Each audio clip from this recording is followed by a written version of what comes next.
Your mum, are you close to your mum? Yeah. Right. She used to change your nappy. She used to wash you. She used to put plasters on you when you fell over. When you were sick, she took care of you all night. And you're going telling her what's what? But listen to what I'm saying to you. So imagine this. My mother phoned me before I became a Muslim to ask me for forgiveness for something she said about me. Right? And I said to her, I'm not interested in anything you got to say. I'm not interested in anything you got to say. I'm not interested in anything you got to say. I put the phone down on her. Then I learned the status of the mother in Islam, and I was gutted. The last words I said to my mother was, I'm not interested in anything you got to say. No forgiveness. I was so harsh with her.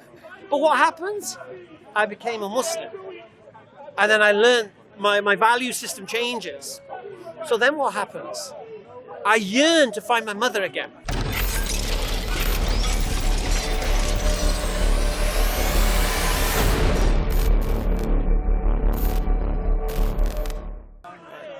So here's the thing, see, you're her only link to Islam on a personal level. Would you agree? Yeah. Right. And if you're harsh and angry with her, what impression of Islam are you going to give to her? That's the first thing. Right. According to the teachings of Islam, how should you speak with your mother? In a polite and nice way, yeah, with respect. Yeah. Right. So what you're even doing is not even Islamic. It's got nothing to do with Islam. Yeah, no, I know. So what you're doing now, you're presenting to your mum what she thinks is Islam, which isn't, as Islam. Yeah, but how can you make her understand Right. like a different point of view without being harsh, when she thinks already that all the Muslims are quite like strict to the point, and because they think that's the best religion, because it is. I mean, Islam is their religion. So, but how can you make her understand this is the religion without being like harsh? First thing, you can't make her understand anything. You can't make anyone do anything. First thing, and accept that. And the way we know that is that the Prophet Muhammad ﷺ, on his uncle's deathbed, Abu Talib, never accepted Islam. The uncle of the Prophet Muhammad But it's ﷺ. hurting. It's like it hurts. No, I know. But, and the Prophet ﷺ was weeping because his uncle died without accepting it. Now imagine this. The Prophet couldn't even give shahada to his own uncle. Subhanallah. And he was weeping. And what did Allah say? It's not you the guides. Subhanallah. So the first thing we have to carry is we can't change nobody. And the second thing is, your mum, are you close to your mum? Yeah. Right. She used to change your nappy.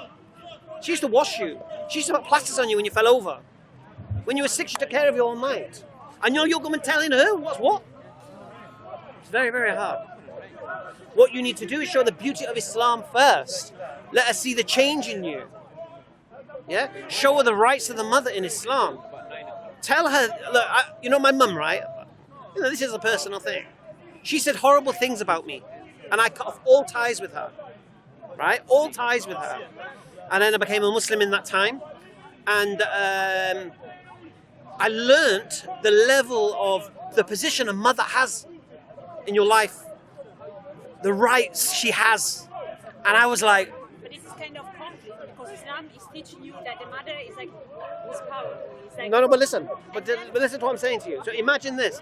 My mother phoned me before I became a Muslim to ask me for forgiveness for something she said about me. Right? And I said to her, I'm not interested in anything you got to say. I'm not interested in anything you got to say. I'm not interested in anything you got to say. I put the phone down on her. Right? That was the last contact with my mother.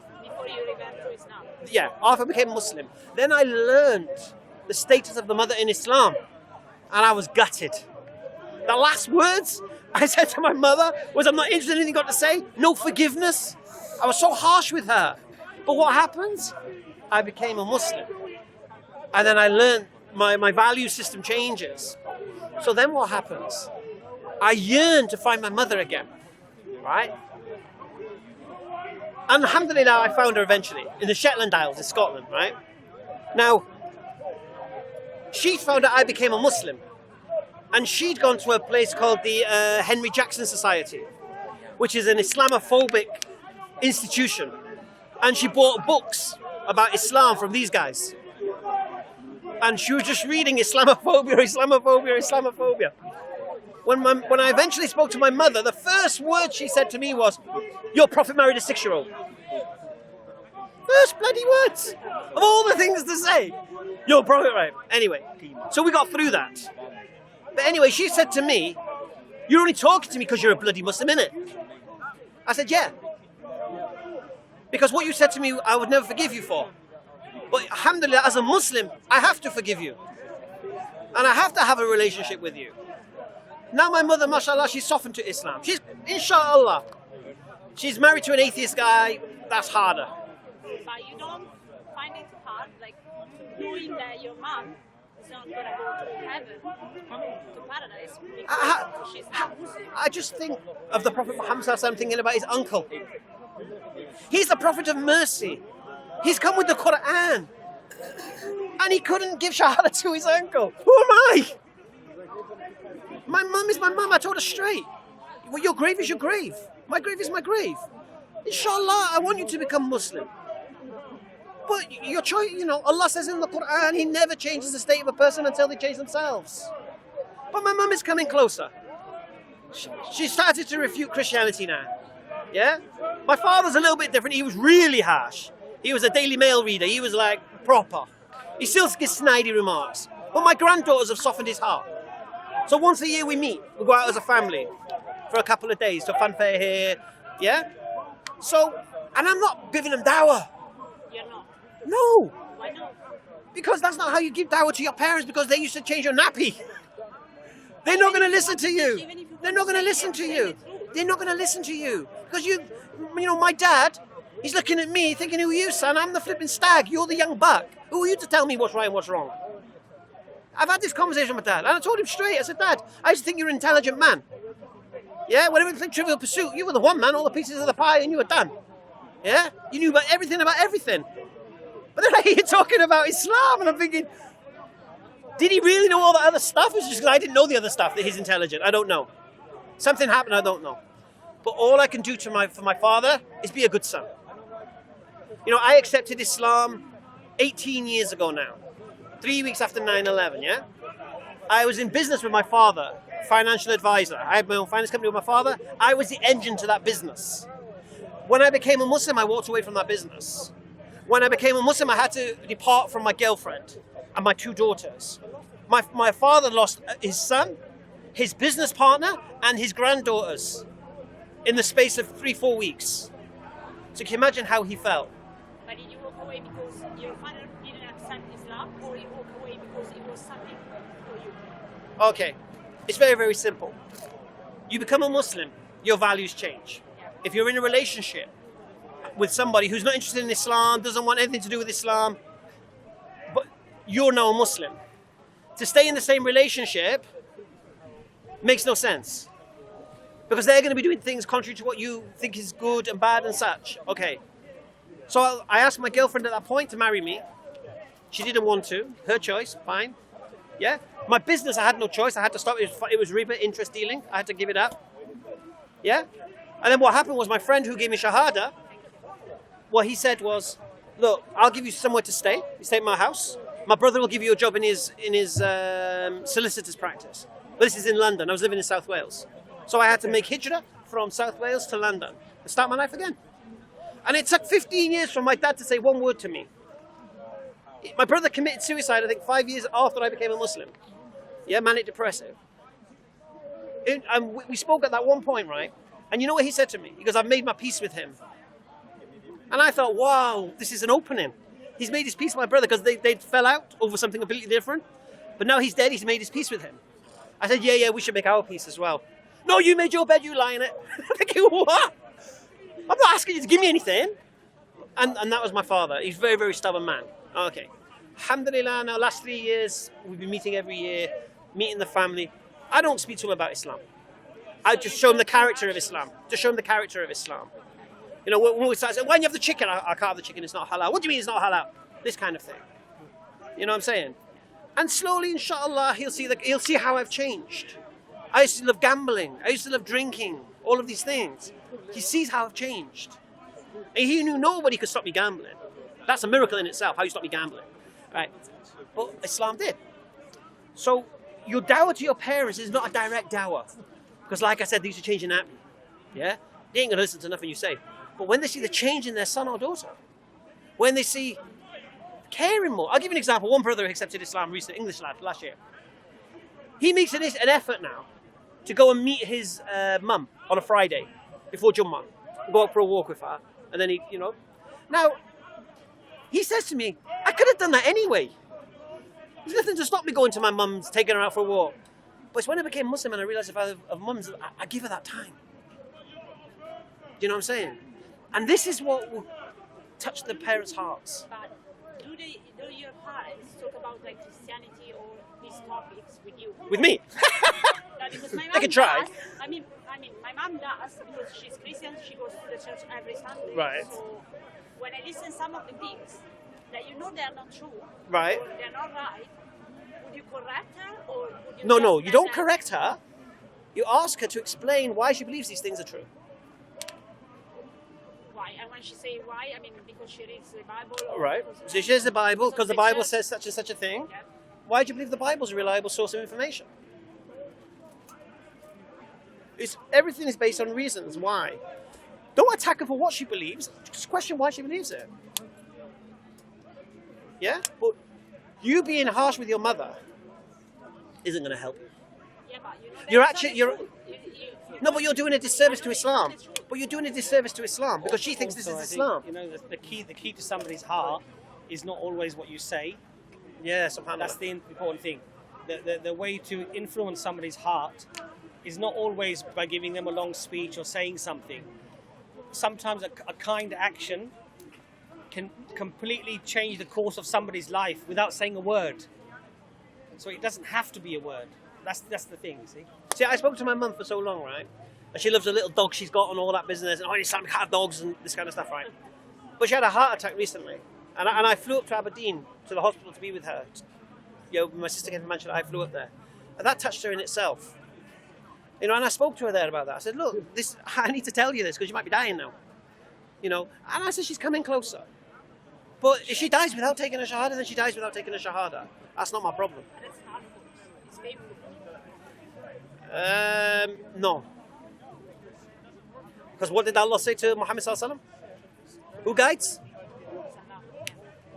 When does he guide? When the people seek the guidance. When the people make a move towards Allah, Allah will run to them. So it's in the people's hands.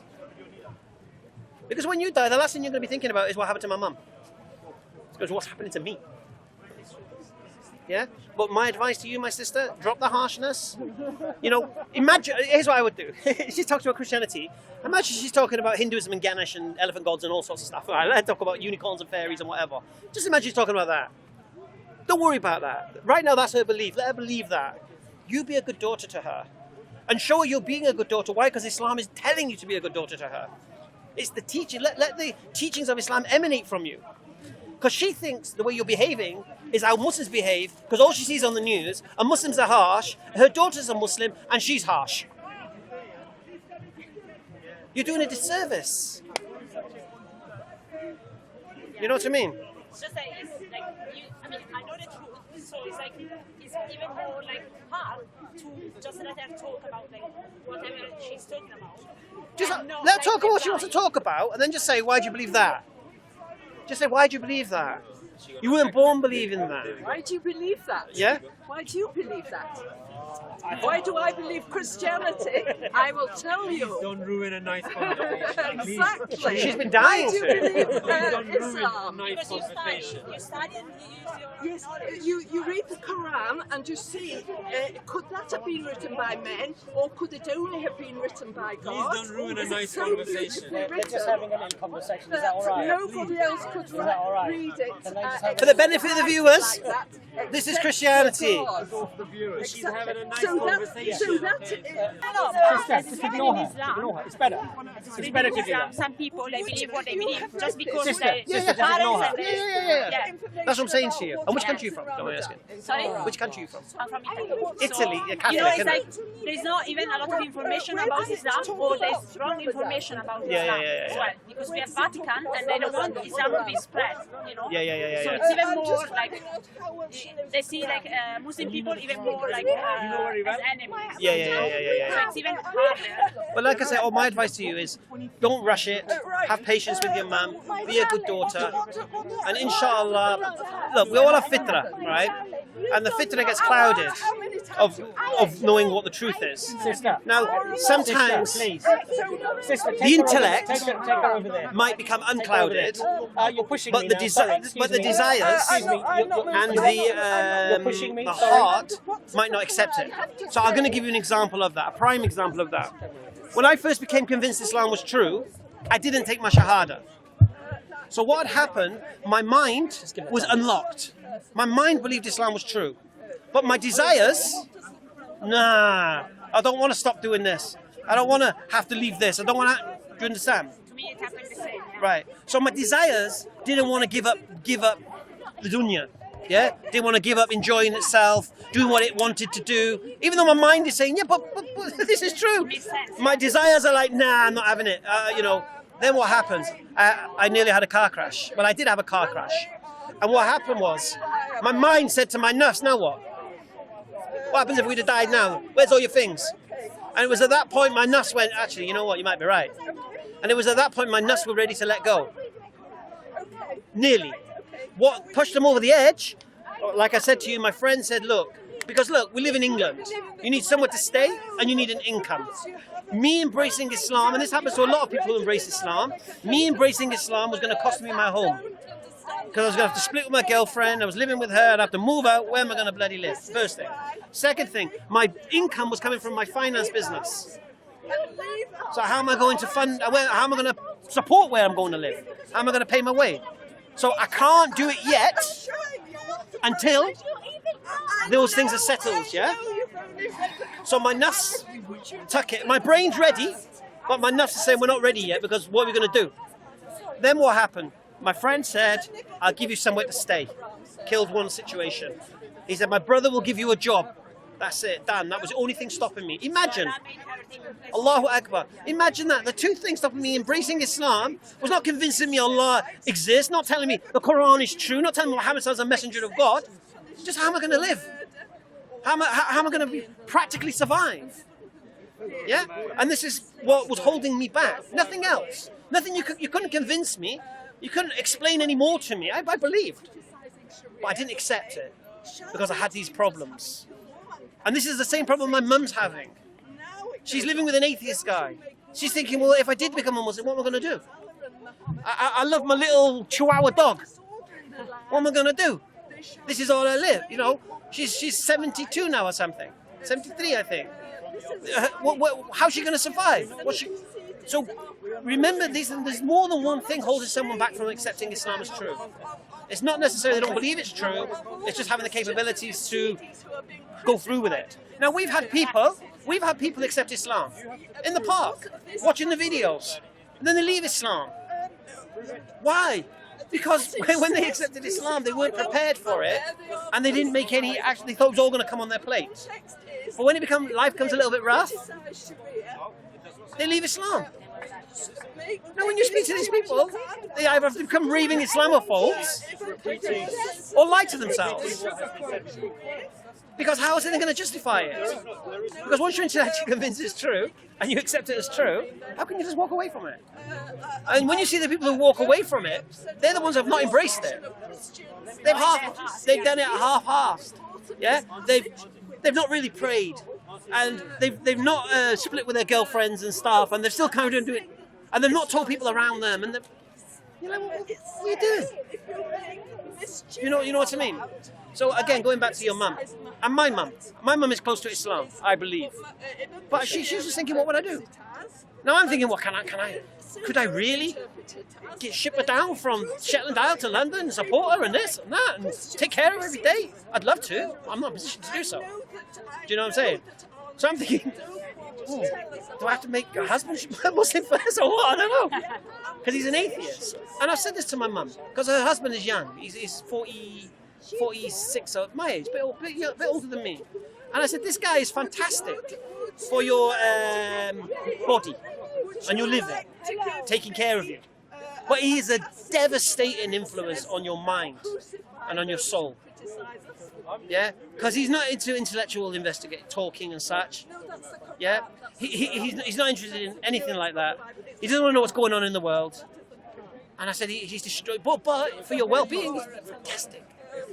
And that's the problem I have with my mum. So remember, there's more than one reason why. Your mum's probably still hurt that you turn your back on Catholicism. So maybe what would be an idea is to tell her why you turn your back on Catholicism, why you can't accept it to be true. And then ask her, well, I don't accept this to be true. Why do you accept it to be true? What am I missing? Tell me, maybe I've got it wrong. But I'm going to say this one last thing. Instead of like just... No, explain why you're a Muslim. Just say to her, Mum, why do you think I've become a Muslim? Why did you become a Muslim? Because I started this month. I mean, because I was studying and reading and watching videos as well. Alhamdulillah. So the more I learn, I like the fact that even the Quran, reading the Quran, it seems like that God is talking to you. Allahu Akbar. But it is God. Right. So what you need to... And the fact that in Islam, I mean, there are proofs. It's not like what I felt. It's not like Christianity that you need to believe in a blind faith. In Islam, there are proofs, scientific proofs, what is written in the Quran as well. It's supported by the science somehow. No, we don't say that. I'll tell you why we say that. There's no absolutes in science. So if you say the Quran matches something in science, and then that science changes, then that makes the Quran incompatible with science again now. Do you understand? Science is just a methodology of understanding things. We never ever claim that the Quran is a book of science. No, absolutely. But there are things that we can question. How could whoever authored this book have this kind of mindset to know these certain things? That's different again. We can talk about those. But I wouldn't say proof. How can a man exactly? Yeah, but I wouldn't say proof personally, because I don't think we can prove anything. And Allah calls us believers. Oh, you who believe. We're believers. We believe Islam is true. We believe Muhammad existed and what he did without seeing him. We believe Allah exists without seeing him. We're believers. But the reason... The Quran is a proof. The Quran is the reason why we believe. Yeah? Now, the way you should approach your mum is say, look, Mum, I know you're upset I've become a Muslim. But here's why I'm not a Catholic anymore. Here's why I don't believe Catholicism is true, where I don't believe it. Forget what you believe. You can believe what you don't want to. But here's why I believe what I believe. And let her hear that. And then something you say might resonate with her. She might think, well, you know, I've been thinking that as well, actually. But I'm just, you know, the priest says just that faith or whatever. Do you know what I'm saying? And then, you know, the problem Catholicism has is that non-Catholic Christians say you're not Christians. According to most Christians in this park, they say Catholics are not Christians. So even within Christianity, Catholics are not accepted as Christians. So if you're not rejected by your own Christians, then there's something to question who's got it right here. Because that tells you there's two versions of Christianity. So the first question is, which version is supposed to be right? And when you get boiled down to that one, now let's test that one now. Yeah? But like I said to you, final advice. Be kind to your mum. Do extra things for your mum. Do things your mum would never expect you to do for her. Yeah? Surprise her with a visit, surprise her with a gift, take her out for a meal. Just surprise her. Just do something out of the normal that you wouldn't normally do. Get her thinking, why is my daughter doing this? And say, look, Mum, I know I've been harsh with you in the past and I'm wrong and I apologize. You know why? Because when you're magnanimous to somebody, yeah, it goes a long, long way. You know, admitting we're wrong is a very hard thing to do. And when you turn to your mum and say, look, I'm not saying I'm wrong for being a Muslim. I'm saying the way I've spoke with you, the way I've got angry with you, I apologize for. Because that is not becoming of a daughter and not becoming of a Muslim to behave this way to your mother. I know how much you took care of me and how much you loved me as a baby, that I needed you for everything. Now, because I'm a little bit bigger now, that I think I can do everything without you. And you're a bit older now. You're weaker now. you understand? So they. That is not something that I think. It's not that I want to show her. No. Something like that. But still, so do things for her. No, do extras for her now. And then she says, "Why are you doing this?" Well, I said, "Look, Mum, the things you've done for me, since when I was a baby, there's nothing I can do to replace that. Nothing. Yeah. So at least this is something.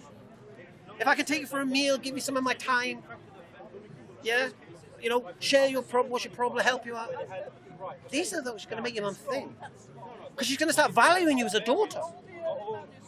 Because right now you are as the girl who you're the ungrateful wretch, right? She did everything for you, and you're turning around now and trying to tell her what's what, and you're shouting and angry at her. No, I try not to shout, but yeah, I mean, That's what I'm saying.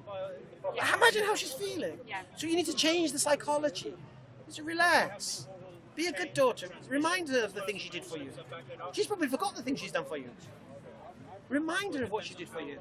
Say, look, I want to try and make a bit more of an effort for you. Inshallah. thank you. No worries, Shukran. my sister. You take it. Salam alaikum. Wa alaikum salam. Nice. Sama. For other Muslims who are in the same predicament as well. Yeah. It's like a rap video, isn't it?